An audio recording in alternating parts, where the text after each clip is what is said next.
அன்பார்ந்த தேவனுடைய பிள்ளைகளை இயேசு கிறிஸ்துவின் நாமத்தில் வாழ்த்துகிறேன்.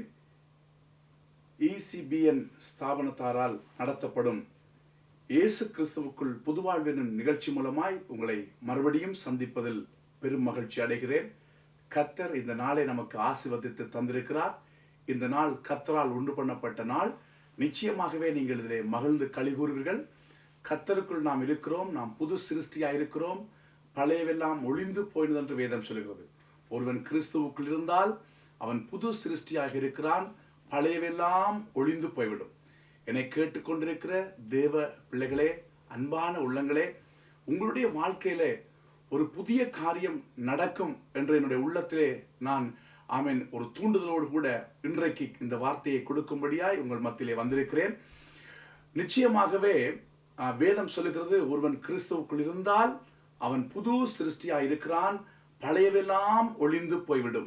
நீங்கள் புது சிருஷ்டியாய் மாற வேண்டுமானால், பழைய காரியங்கள் எல்லாம் உங்களுக்கு ஒழிய வேண்டுமானால் நீங்கள் கிறிஸ்துவுக்குள் இருக்க வேண்டும். நாம் ஒரு விசை நாம் ஆண்டவர் நோக்கி பார்ப்போமா? இன்றைக்கு கர்த்தர் நம்மோடு பேசுவாராக. அவர் தன்னுடைய வார்த்தையை நமக்கு அனுப்பி தருவாராக. எங்கள் அன்பின் ஆண்டவரே, இந்த அருமையான பொழுதிற்காக உமக்கு நன்றி. பல இடங்களிலே, பல சூழல்களிலே, பல வித்தியாசமான நேரங்களிலே இந்த நிகழ்ச்சியை கண்டுகொண்டிருக்கிறதான எங்கள் அன்பு செல்ல மக்களை, எங்கள் அன்பு உறவுகளை ஆண்டவரே நினைத்து கொள்ளுங்கப்பா. நீங்க உம்முடைய பிள்ளைகளை நேசிக்கிறீங்க டாடி. அப்பா, உம்முடைய ஆண்டவரே மக்களுக்கு இந்த ஒரு நல்ல வார்த்தையை இன்றைக்கு நீர் தந்து அனுப்பியிருக்கிறதே. ஒரு நம்பிக்கை உடையவனாக இந்த இடத்திலே நிற்கும்படி செய்திரே, அதற்காக நன்றி. இதோ உம்முடைய பிள்ளைகளுடைய வாழ்நாளில் சந்தித்த பிரச்சனைகளுக்கெல்லாம் ஒரு தீர்வை இன்றைக்கு உண்டாக்க போறதற்காய் நன்றி செலுத்துகிறோம். இந்த வாய்ப்பை தந்த இந்த அருமையான தொலைக்காட்சி ஸ்தாபனத்திற்காக நன்றி செலுத்துகிறேன். அப்பா, தொடர்ந்து உம்முடைய வார்த்தைகளை கேட்கிற உம்முடைய பிள்ளைகள் ஆசீர்வதிக்கப்படுவார்களாக. உங்க நாமம் ஒன்றே மகிமைப்படுவதாக. இயேசு கிறிஸ்துவின் நாமத்தில் செபிக்கிறேன் நல்ல பிதாவே, ஆமேன். எனக்கு அன்பார்ந்த தேவனுடைய பிள்ளைகளே, ஏசாயா என்ற தீர்க்கதரிசி அங்கே 43வது அதிகாரத்திலே 18வது வசனத்திலிருந்து இப்படியா எழுதியிருக்கிறார். முந்தினவைகளை நினைக்க வேண்டாம், பூர்வமானவைகளை சிந்திக்க வேண்டாம். இதோ நான் புதிய காரியத்தை செய்கிறேன், இப்பொழுதே அது தோன்றும், நீங்கள் அதை அறியீர்களா? நான் வனாந்திரத்திலே வழியையும் அவாந்திர வழியிலே ஆறுகளையும் உண்டாக்குவேன். நான் தெரிந்து கொண்ட என் ஜனத்தின் தாகத்திற்கு வனாந்திரத்திலே தண்ணீர்களையும் அவாந்திர வழிகளிலே ஆறுகளையும் உண்டாக்குவதனால் காட்டு மிருகங்களும் வலு சிற்பங்களும் கோட்டான் குஞ்சுகளும் என்னை கனம் பண்ணும். இந்த ஜனத்தை எனக்கென்று ஏற்படுத்தினேன், இவர்கள் என் துதியை சொல்லி வருவார்கள் என்றதான வார்த்தை. இப்படிப்பட்டதான வார்த்தையை கர்த்தர் எழுதி வைத்ததற்காய் நாம் கர்த்தரை துதிக்க வேண்டும். ஆண்டவர் சொல்லுகிறார், நீ பூர்வமானதை, பழைய காரியங்களை நீ சிந்தித்துக் கொண்டிருக்காதே. இதோ தேவன் உங்களுக்கு புதிய காரியத்தை செய்ய விரும்புகிறார். உங்கள் வாழ்க்கையிலே ஒரு ஒளிமயமான எதிர்காலத்தை என் ஆண்டவர் உருவாக்கி வைத்திருக்கிறார். நீங்கள் கடந்த காலத்தை நினைத்து, கடந்த காலத்தை பேசி, கடந்த காலத்து காரியங்களிலேயே உங்கள் வாழ்க்கையை நீங்கள் செலுத்துவதற்கு நீங்க முற்படக்கூடாது. அதே நேரத்தில் கடந்த காலத்தில் நீங்கள் சந்தித்த பிரச்சனைகளையும் மறக்கக்கூடாது. சில ஜனங்கள் எதை மறக்க வேண்டும், எதை மறக்க கூடாது என்று தெரியாமல் வாழுகிறார்கள். இன்றைக்கு தேவன் உங்களையும் என்னையும் சந்தித்த விதத்தையும், ஆபத்துக்களிலே அங்கே எங்களுடைய வாழ்க்கையிலே நாங்கள் பெரிய இழப்புகளை சந்தித்த நேரத்திலே தேவன் எப்படி மறைமுகமாயிருந்து நம்மை பாதுகாத்தார் என்பதை வாழ்நாளில் நாம் மறக்க கூடாது. ஆனாலும் சில மனிதர்கள் எங்களுக்கு செய்த சூழ்ச்சிகள், சில மனிதர்கள் மூலமா எங்களுக்கு வந்த பாடுகள், சில மனிதர்களால் வந்த உபத்திரவங்கள், அல்லது போனால் போராட்டங்கள், இவைகளை நாம் மறக்க பழக வேண்டும். நீங்கள் பாரத்தோடு ஓட முடியாது, பாவத்தோடும் வாழ முடியாது. பாரமான பாவத்தை உதறி தள்ளிவிட்டு ஓட்டத்தை தொடக்கிறவரும் ஓட்டத்தை பெர்ஃபெக்ட் பண்ணுகிறவருமாகிய இயேசு கிறிஸ்துவை நோக்கி நமக்கு கொடுக்கப்பட்ட இந்த ஓட்டத்தை பொறுமையோடு நாம் ஓட கடவோம். இன்றைக்கு இந்த வார்த்தையை கேட்டுக்கொண்டிருக்கிற நீங்கள் யாராலும் சரி, உங்களுக்கு ஒரு நல்ல எதிர்காலம் உண்டு என்பதை உங்கள் மத்தியிலே வலியுறுத்த நான் ஆசைப்படுகிறேன். என்னுடைய வாழ்க்கையிலே 17 வயது வாலிபனா இருந்தபோது என்னுடைய வாழ்க்கையில எத்தனையோ போராட்டங்கள், எத்தனையோ உபத்திரவங்கள், என் உயிர் என்னை விட்டு போகிறதான ஒரு சூழல்கள், கண்களுக்கு முன்பாக எத்தனையோ பேர் அவருடைய வாழ்க்கையை முடித்ததான காட்சிகள். அந்த இடத்திலே ஒரு தாயார் இயேசுவின் அன்பை எனக்கு சொல்லியிருந்தபடினால் அன்றைக்கு நான் இயேசுவே என்று கூப்பிட்டேன். இயேசுவே என்று கூப்பிட்ட போது என் ஆண்டவர் ஆமென் நான் இருந்த இடத்திற்கு என்னை தேடி வந்தார். இயேசுவை நாம் கூப்பிடும் போது எங்கிருந்தாலும் அவர் நம்மை தேடி வருவார். ஆபத்து காலத்தில் என்னை நோக்கி கூப்பிடு, நான் உன்னை விடுவிப்பேன், நீ என்னை மகிமைப்படுத்துவாய் என்று ஆமென் சங்கீதங்களின் புஸ்தகம் 50:15 சொல்லுகிறது. நான் ஆபத்திலே என் இயேசுவை கூப்பிட்டேன். இயேசு என்னிடமாய் வந்து என் பாவங்களை மன்னித்து என்னை அந்த ஆபத்திலே காப்பாற்றி ஆமென் என்னை அழைத்த நாள் முதல் கொன்று இன்று வரை என்னை ஆச்சரியமாய் நடத்தி வருகிறார். எத்தனையோ வருத்தங்கள் வேதனைகள் இருந்தாலும் அந்த வேதனைகள் எல்லாம் மறக்க செய்தார். என்னுடைய மகனுக்கு நான் மனாசே என்று பெயர் வைத்தேன். கர்த்தருக்கு ஸ்தோத்திரம். அடுத்த ஒரு பையனுக்கு நான் இப்ரீம் என்று பெயர் வைத்தேன். 2 பேரும் ட்வின்ஸாக கிடைத்தார்கள். 2 மகள்கள் எனக்கு உண்டு. எனக்கு அருமையான துணைவியார் உண்டு. நாங்கள் இந்திய தேசத்திலே சென்னையிலே வாழ்ந்து குடும்பமாக வாழ்ந்து இந்திய தேசத்திலே வந்து இலங்கை தேசத்திலிருந்து அகதிகளாக வந்து 117 முகாம்களிலே ஆமென் அங்கே வேதனையோடு தங்கியிருக்கிற மக்களுக்கு எங்களால் இயன்ற அளவு ஆறுதலின் மக்களாக நாங்கள் செயல்படுகிறோம். அவர்களுக்கு இயேசுவின் அன்பை நாங்கள் சாந்தத்தோடும் அவர்கள் புரிந்து கொள்ளுகிற விதமாகவும் அறிவிக்கிறோம். அதனால் ஏராளமான மக்கள் இந்த அன்பை, ஆண்டவருடைய அன்பை அறிந்து கொண்டார்கள். அவர்களுக்கு முன்பாக எங்களுடைய ஆமென் வாழ்க்கை முன்மாதிரியாக இருக்கும்படி நாங்கள் பார்த்து கொள்ளுகிறோம். எனக்கு அன்பார்ந்த தேவனுடைய பிள்ளைகளே, அந்த மக்கள் ஆமென் பழைய காரியங்களை சிந்தித்து சிந்தித்து வேதனைப்படுவார்கள். நான் அவர்களுக்கு சொல்லுவேன், தேவன் ஒரு நாள் உங்களை சந்திப்பார், பயப்படாதீங்க, கவலைப்படாதீங்க என்று சொல்லி அவர்களோடு கர்த்தருடைய வார்த்தையை பகிர்ந்து கொள்ளுகிற அனுபவம் எனக்கு உண்டு. இன்றைக்கு உங்களிடத்திலே நான் சொல்லுகிறேன், பூர்வமானதை நீங்க சிந்திக்காதீங்க, கடந்த காரியத்தை குறித்து நீங்க யோசிக்காதீங்க. தேவன் நமக்கு புதுமைகளை செய்கிறவராய் இருக்கிறார், அற்புதங்களை செய்கிறவராய் இருக்கிறார், நம்மை நடத்துகிறவராய் இருக்கிறார். அவருக்கு சர்வ வல்லமை உள்ள தேவன் என்ற ஒரு பெயர் உண்டு. அவர் சொல்லுகிறார், நான் ஆதியும் அந்தமும் அல்பாவும் ஒமேகாவும் இருக்கிறேன், நான் முந்தினவரும் பிந்தினவருமாய் இருக்கிறேன் என்று சொல்லப்பட்டிருக்கிறது. அதே போல நீங்கள் வேதத்திலே அநேக இடங்களில் பார்க்க முடியும். அங்கே வெளிப்படுத்தின விசேஷம் அங்கே 1ஆம் அதிகாரத்திலே 1வது வசனம், 17வது வசனம், 2ஆம் அதிகாரம் 8வது வசனம், 22ஆம் அதிகாரத்திலே 13வது வசனம் எல்லாம் தேவன் முந்தினவரும் பிந்தினவருமாய் இருக்கிறார். என் ஆண்டவர் நேற்றும் இன்றும் என்றும் மாறாதவராய் இருக்கிறார். கர்த்தருக்கு ஸ்தோத்திரம். இங்கே பாருங்கள், வேதாகமத்திலே உங்களுக்கு தெரியும், மிகவும் சோதனைக்குட்படுத்தப்பட்ட, மிகவும் ஒரு பிரச்சனையை சந்தித்ததான ஒரு மனிதர் அவர் யோபு அடிகளார். இந்த யோபுடைய வாழ்க்கையை நாம் சிந்திக்கும் போது ஆச்சரியமாக இருக்கும். ஸ்தோத்திரம். ஒரே நாளில் அவர் எத்தனையோ காரியத்தை இழக்கிறார். அவருடைய பிசினஸை இழக்கிறார், அவருக்கு கொடுத்த ஆண் பிள்ளைகளை இழக்கிறார், பெண் பிள்ளைகளை இழக்கிறார், வேலைக்காரரையும் வேலைக்காரிகளையும் இழக்கிறார், அவருடைய வீடுகள் எல்லாம் இழக்கிறார். அவருடைய வாழ்க்கையிலே அவர் சரீர சுகத்தை இழந்தார். ஆனாலும் அவருடைய மனைவி வந்து ஒரு ஆறுதல் படுத்துவாள் என்று பார்த்தால், மனைவி சொல்றார், இன்னும் உத்தமமா இருக்க போறிதா, இன்னமும் உத்தமத்தில் நிலைத்திருக்க போறிதா, தேவனை தூசித்து ஜீவனை விடும். இந்த மனைவி வந்து ஆறுதல் படுத்த வேண்டியவள். ஆனால் அந்த மனைவியே இந்த வாழ்க்கை கொடுமைகளை பார்த்து மனம் பதறி பேசுகிறதான ஒரு சூழ்நிலை. அவருக்குண்டான எல்லா காரியங்களும் அவருக்கு தோல்வியாயிருந்தது. ஆனால் ஒரு காரியம் அவருக்கு தெளிவு, தேவன் என் மீட்பர் உயிரோடு இருக்கிறார், நேற்றும் இன்றும் என்றும் மாறாத என் இயேசு என் தேவன் உயிரோடு கூட இருக்கிறார். கர்த்தர் கொடுத்தார், கர்த்தர் எடுத்தார், கர்த்தருக்கே ஸ்தோத்திரம் என்று சொல்லி எந்த காலத்திலும் எந்த நேரத்திலும் கர்த்தர் நாம் ஸ்தோத்திரிப்போம் துதிப்போம் என்று பாடினோம்.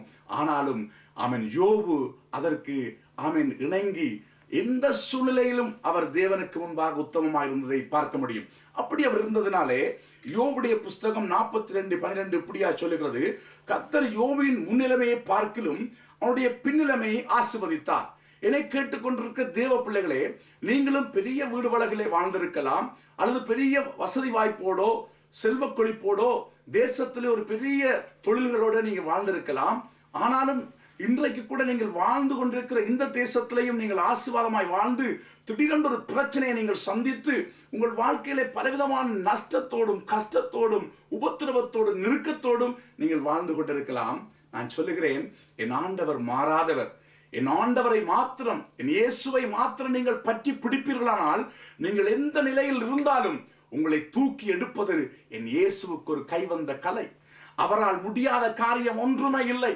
இன்றைக்கு இந்த வார்த்தையை கேட்கும் போது சில பேர், ஐயோ, இந்த ஊழியக்காரர் என்னுடைய வாழ்க்கையை பற்றி அல்லவா பேசுகிறார். நிச்சயமா நான் சொல்லுகிறேன், என் ஆண்டவர் உங்களோடு பேசுகிறார். அடியேன் அவன் கழுதையை போல நினைத்துக் கொள்ளலாம், ஒரு ஸ்பீக்கரை போல நினைத்துக் கொள்ளலாம். என்னை பயன்படுத்தி அவர் உங்களோடு பேசுகிறார். என்ன பேசுகிறார்? உன்னுடைய வாழ்க்கையின் முன்னிலைமையை பார்க்கலும் உன் பின்னிலைமையை நான் ஆசீர்வதிக்க போகிறேன். உன்னை நான் உயர்த்த போகிறேன். உன்னை நான் மேன்மைப்படுத்த போகிறேன். நீ என்னை நம்பி வந்து விட்டாய் அல்லவா? என்னை இந்த வார்த்தைகள் மூலமா நீ நம்பிக்கொண்டிருக்கிறாய் அல்லவா? நான் ஒருபோதும் கைவிட மாட்டேன் என்று என் ஆண்டவர் சொன்னார். யோபுடைய வாழ்க்கையை கர்த்தர் ஆசீர்வதித்தார். அவனுடைய முன்னிலைமையை பார்க்கலும் அவருடைய பின்னிலைமை எல்லாம் பெரிதாக்கி தேவன் அவரை உயர்த்தி வைத்தார் என்று வேதம் நமக்கு சாட்சியிடுகிறது. எனக்கு அன்பார்ந்த தேவனுடைய பிள்ளைகளே, யோபுடைய வாழ்க்கையை போல ஒருவர் பிரச்சனையை சந்தித்திருக்க முடியாது. வேதத்தில் ஒரு உச்சக்கட்ட பிரச்சனையாக அங்கே அது சித்தரிக்கப்பட்டிருக்கிறது. ஒரு உண்மை சம்பவமாக இருக்கிறது. யோபுடைய வாழ்க்கையிலே நடந்த சம்பவத்தை போல் இன்றைக்கு நமக்கு நடக்குமானால் அநேகர் நாம் தேவனை விட்டு விடுவோம். ஆனால் நான் சொல்லுகிறேன், இந்த உலகத்திலே நாம் எண்ணத்தை கொண்டு வந்தோம் கொண்டு போவதற்கு. எனவே இந்த உலகத்தில் நாம் ஒன்றும் கொண்டு வந்ததும் இல்லை, ஒன்றும் கொண்டு போக போறதும் இல்லை. அடக்க ஆராதனை செய்யும் போது அல்லது போனால் அங்கே கொண்டு போய் சுடுகாட்டிலே அங்கே எரிக்கும் போது அவர்கள் எல்லாம் அருணா கைத்து இடுப்புல கட்டியிருந்த கைத்தை கூட அவர்கள் அறுத்து போட்டுத்தான் விடுகிறார்கள். எனக்கு அன்பார்ந்தவர்களே, நான் சொல்லுகிறேன், கடந்த காலத்தை நினைத்து நீ கவலைப்படாதே. கவலை என்பது ஒரு மாய வலை. அந்த கவலையினால எந்த விதமான பிரயோஜனமும் இல்லை. அந்த கவலை உன்னை கொன்றுவிடும். நீதிமொழிகள் 12:25 இப்படியாய் சொல்லுகிறது, இருதயத்தில் உள்ள கவலை அதை ஒடுக்கும். எதை ஒடுக்கும்? அதை. இருதயத்தில் உள்ள கவலை அதை ஒடுக்கும். இருதயத்தில் உள்ள கவலை இருதயத்தை ஒடுக்கும். ஆனால் இன்றைக்கு உங்களுக்கு தேவன் நல்வார்த்தையை தருகிறார். உங்கள் இருதயம் மகிழ போகிறது. உங்கள் இருதயம் செழிக்க போகிறது. நீங்கள் ஆசீர்வாதமாக இருக்க போகிறீர்கள். தேவனாகிய கர்த்தர் உங்களை அபரிமிதமாய் ஆசீர்வதிக்கிற ஒரு நல்ல வேளைக்குள்ளாக நீங்கள் வந்திருக்கிறீர்கள். எனக்கு அன்பார்ந்த தேவனுடைய பிள்ளைகளே, இருதயத்தில் உள்ள கவலை அதை ஒடுக்கும், நல் வார்த்தையோ அதை மகிழ்ச்சியாக்கும். நிச்சயமாகவே இன்றைக்கு நீங்கள் கவலைப்பட வேண்டிய அவசியம் கிடையாது. இன்றைக்கு தேவன் உங்களோடு பேசுகிற நல் வார்த்தைகளை ஜஸ்ட் நம்பினால் போதும், விசுவாசித்தால் போதும். வேதம் சொல்லுகிறது, விசுவாசத்தினால் நீதிமான் பிழைப்பான். நீதிமானை குறித்து அதே நீதிமொழிகள் 12ஆம் அதிகாரத்திலே சொல்லப்பட்டிருக்கிறது, நீதிமான் தன் அயலானை பார்க்கிலும் மேன்மை உள்ளவனாய் மாறுவான். நீதிமானுடைய வீடு நிலை நிற்கும். நீதிமானுக்கு ஒரு கேடும் வராது. நீதிமானுடைய வேர் கனி கொடுக்கும் என்றெல்லாம் அந்த நீதிமொழிகள் 12ஆவது அதிகாரத்திலே எழுதப்பட்டிருக்கிறது. நீங்கள் கவலைப்படாமல் யோபுவை போல கர்த்தரை துதிக்க பழகுங்கள். உங்கள் வாழ்க்கையில் நடந்த சம்பவங்களை நினைத்து நினைத்து ஒப்பாரி வைக்காமல், ஓலமிடாமல் நீங்கள் ஆண்டவருடைய பாதத்திலே அமர்ந்திருந்து என் ஜீவனை காப்பாற்றினதே நன்றி என்று சொல்லுங்கள். ஒரு பெரிய பிரபலமான ஒரு விஞ்ஞானி அவர்கள் நிறைய பொருள்களை கண்டுபிடித்தார். நிறைய காரியங்களை கண்டுபிடித்து அங்கே அடுக்கி வைத்திருந்தார். திடீர்னு ஒரு நாள் தீப்பற்றி எரிந்து விட்டது. அந்த பில்டிங் தீப்பற்றி எரியும் போது அந்த விஞ்ஞானி தன்னுடைய மகளை பார்த்து, மகளே, ஓடி போய் அம்மாவை கூட்டிக் கொண்டு வா, அம்மா வந்து இந்த பெரிய நெருப்பை பார்க்கட்டும், இப்படிப்பட்ட ஒரு நெருப்பை அவர்கள் இனிமேல் பார்க்க முடியாது என்று சொல்லி கூலா சொல்றார். அவருடைய பண்ணை கண்டுபிடிப்புகள், பல வருஷங்கள் முயற்சி செய்த கண்டுபிடிப்புகள் இருந்து கொண்டிருக்கும் போது அதிலேயும் வந்து பாசிட்டிவாக நேர்மறையான காரியத்தை கண்டுகொள்ளக்கூடியவராக அவர் காணப்பட்டார். அதற்கு பின்பதாக அதை உள்ளே வந்து பார்த்தபோது எல்லாம் எரிந்து விட்டது. ஆனால் அந்த மனிதனுடைய படமோ அங்கே குப்பர விழுந்து கிடந்தது. அதை திறந்து பார்த்து சொன்னாராம், இந்த பார், என்னுடைய படம் இருக்கிறது, நான் இருக்கிறேன், மறுபடியும் என்னால் இதை செய்ய முடியும், என் கர்த்தர் இருக்கிறார், மறுபடியும் எனக்கு இந்த ஆலோசனை அவரால் தர முடியும். என்றால் இயேசு மரிக்கவில்லை, அவர் மரித்தவர் நமக்காக, ஆனால் இன்றும் அவர் உயிரோடு கூட இருக்கிறார் என்று தன் குடும்பத்தை உற்சாகப்படுத்தினாராம். எனக்கு அன்பார்ந்த தேவனுடைய பிள்ளைகளே, நீங்கள் இருக்கிறதை குறித்து நீங்கள் மகிழ்ச்சி அடைய வேண்டும். உங்களிடத்தில் என்ன இருக்குதோ அதை குறித்து நீங்கள் மகிழ்ச்சி அடைய வேண்டும். அதற்காக ஸ்தோத்திரங்களையும் துதிகளையும் சந்தோஷமாய் தேவனுக்கு ஏறெடுக்க வேண்டும். அதனால் யோபு கர்த்தருக்கு ஸ்தோத்திர பலிகளை செலுத்தின போது யோபுடைய முன்னிலைமையை பார்க்கிலும் பின்னிலைமையை கர்த்தர் ஆசீர்வதித்தார். உங்களுடைய வாழ்க்கையிலே தேவனோடுள்ள அந்த உறவை எதுவுமே பிரிக்க கூடாது. உங்களுடைய வாழ்க்கையில வருகிற நஷ்டங்களோ அல்லது உங்கள் வாழ்க்கையில் வருகிற லாபங்களோ தேவனை விட்டு உங்களை பிரிக்காதபடி பார்த்துக் கொள்ளுங்கள். சில பேர் கஷ்டப்பட்டு கொண்டு இருப்பார்கள், வேலை இல்லாமல் இருப்பார்கள். ஜெபம் பண்ணுங்க, ஜெபம் பண்ணுங்க ஐயா, ஜெபம் பண்ணுங்க என்று சொல்லுவார்கள். ஆலயத்திற்கு வருவார்கள், தேவனை தேடுவார்கள். ஆனால் அவர்களுடைய வாழ்க்கையில சில ஆசீர்வாதங்கள் வந்ததும் தேவனை அவர்கள் மறந்து விடுவார்கள். அப்படிப்பட்டதான ஒரு அநீதி உள்ளவர்களாய் நாம் வாழக்கூடாது. நமக்கு நன்மை செய்த, நாம் சுவாசிக்கிற காற்று தேவன் கொடுத்தது மறக்கவே கூடாது. எங்களுடைய ஊர்ல எங்களுடைய அங்கிள் அவர்கள் மிகவும் வியாதிப்பட்டவராய் அவரை மருத்துவமனையில் சேர்க்கும் போது அந்த கேஸ் சிலிண்டரை அவங்க சொன்னாங்க, 3000 ரூபாய் ஒரு நாளைக்கு ஆகும் என்று சொன்னார்கள். ஒவ்வொரு நாளும் அந்த கேஸ் சிலிண்டரை நாங்கள் வாங்கி தர வேண்டும்.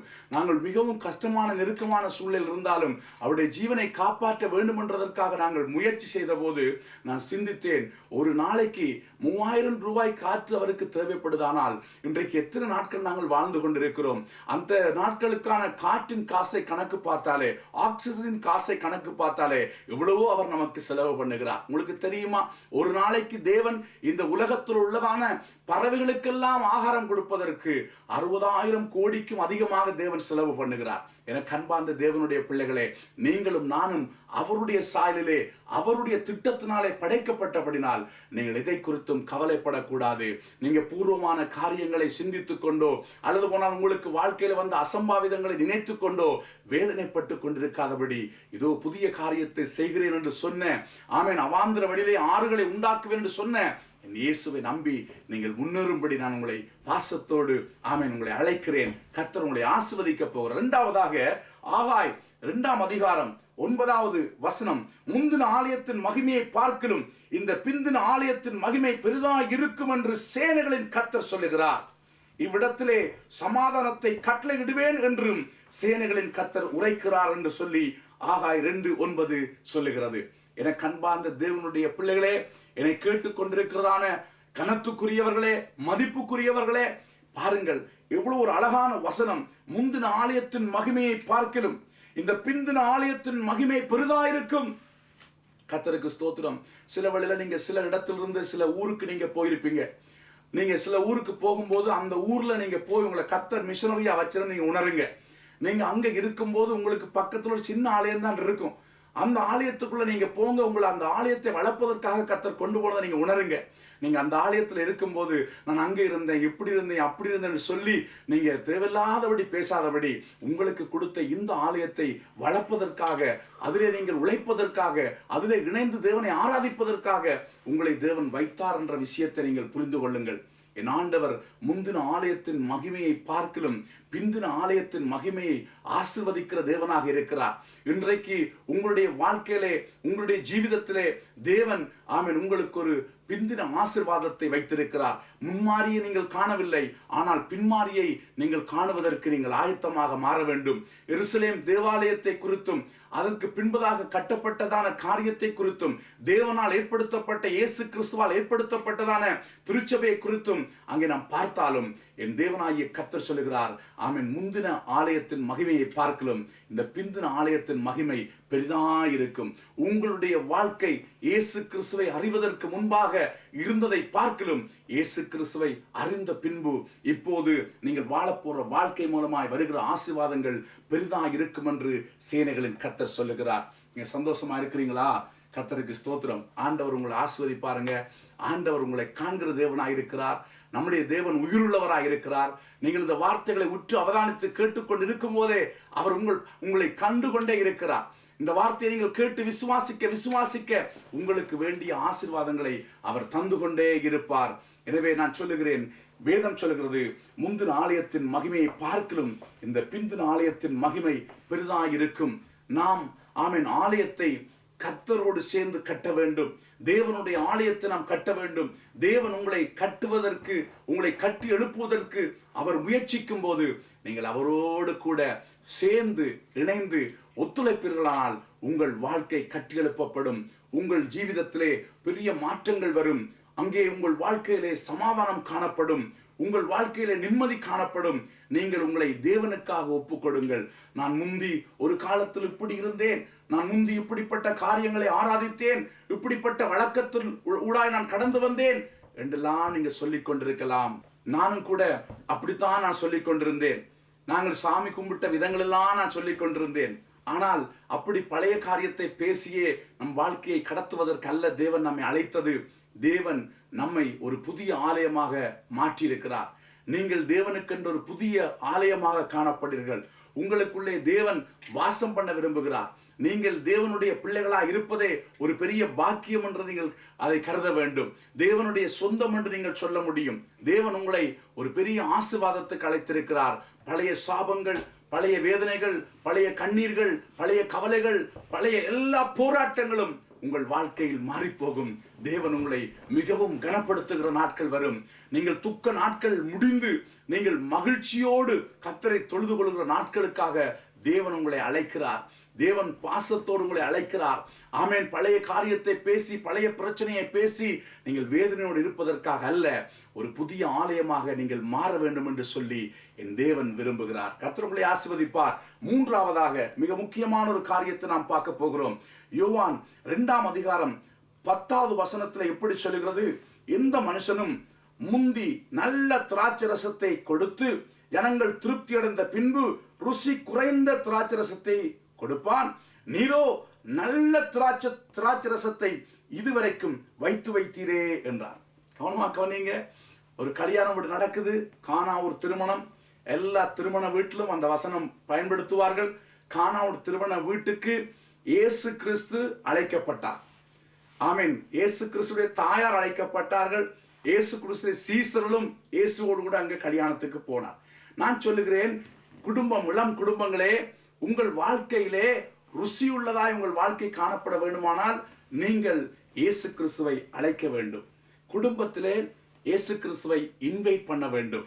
இன்றைக்கு என்னை கேட்டுக்கொண்டிருக்க தேவ பிள்ளைகளே, உங்கள் வீட்டிலே இயேசு இருக்கிறார் என்றதான ஒரு உறுதிப்பாடு உங்களுக்கு வேண்டும். அந்த கானாவூர் திருமணத்திலே இயேசு கிறிஸ்து அழைக்கப்பட்டார். இயேசு கிறிஸ்து அங்கே உட்கார்ந்திருந்த போது அங்கே திரளான ஜனங்கள் வந்ததினாலே அங்கே எல்லா திராட்சரசமும் தீர்ந்து போய்விட்டது.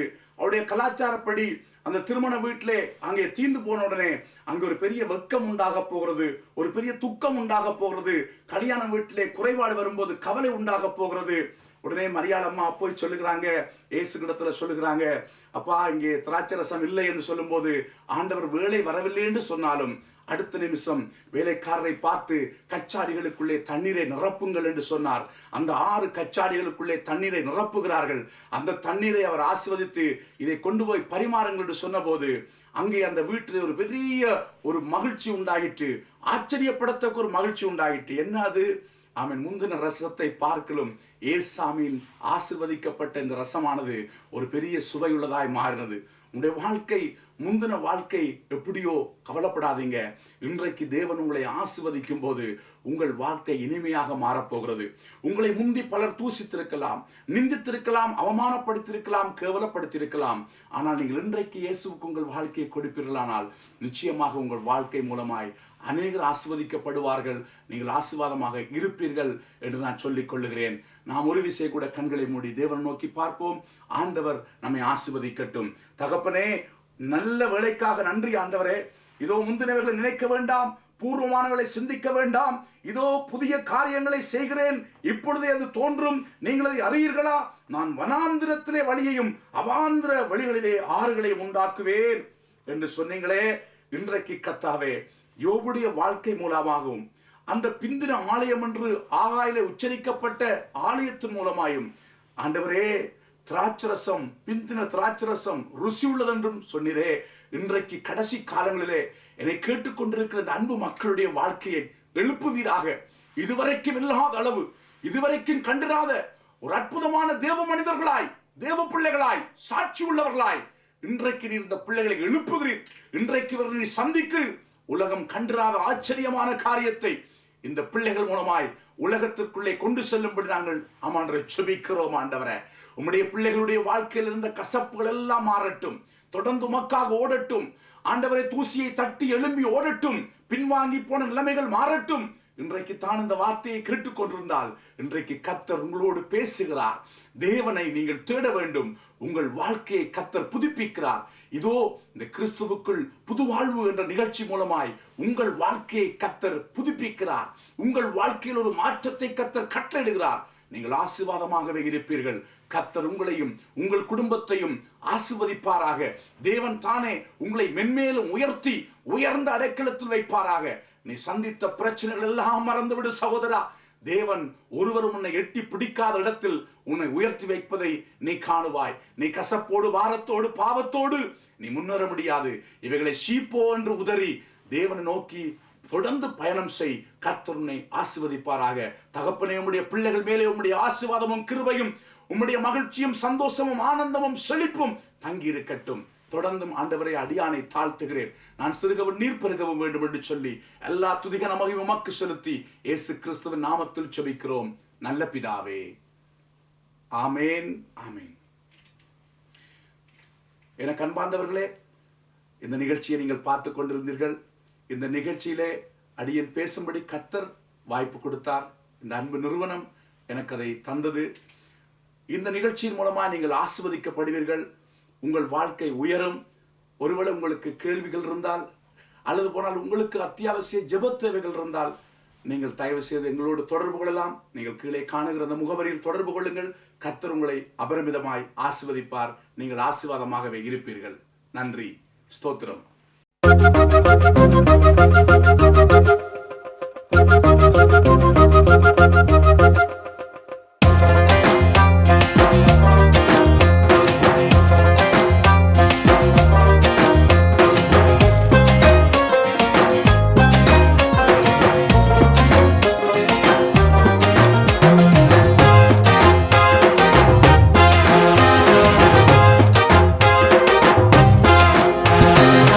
நீங்க நினைக்காம ஒன்றும் வாழ்வில் நடக்காது. நீங்க குறிக்காம என்ன வாழ முடியாது. நீங்க நினைக்காம ஒன்றும் வாழ்வில் நடக்காது. நீங்க குறிக்காம என்ன வாழ முடியாது.